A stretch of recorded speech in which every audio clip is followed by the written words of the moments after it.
ebyafaayo kuba mu 85 olwatandika okusambira Sports Club Villa tebasobola twala kikopo.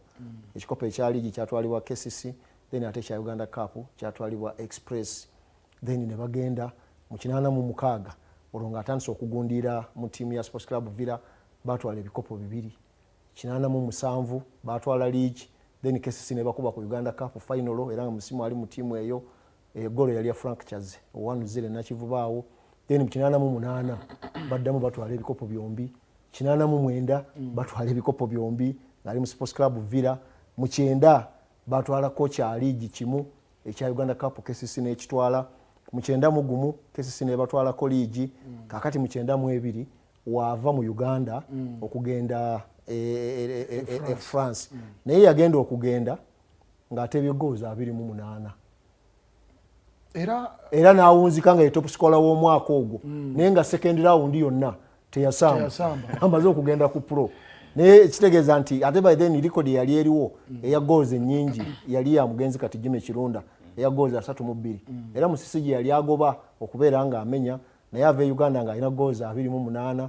Naye mu kuva Uganda mu mpira gwasinga okubeera nga ajjukirirwako Sports Club Villa yali esamba ne KCC gwali Masaka Recreation Ground. Muliko ogwo nange ngujjukira omupiira ogwo nga gwamaanyi nnyo gwambiranye tiimu ezo zombi ezimanyi buzikola ki buzikwatagana.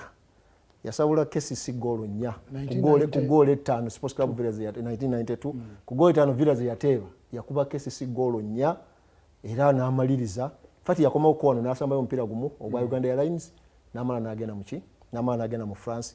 Naye nga ku mbeera ya Musisi ng'omuntu goal yazikuba fati mu 89 batutwalira Sekafa Senior Challenge Cup. By then yali ekyali ya muzinzi nnyo ngerimu ba Zambia, ba Zimbabwe, ba Malawi nga basamba. Naye kati yasigala mu ngamawanga gaffe wano ba Zambia baavaamu. So mu mwaka ogwo yali musale nnyo okuwangulira Uganda ekikopo oluvanyuma lw'emyaka 12.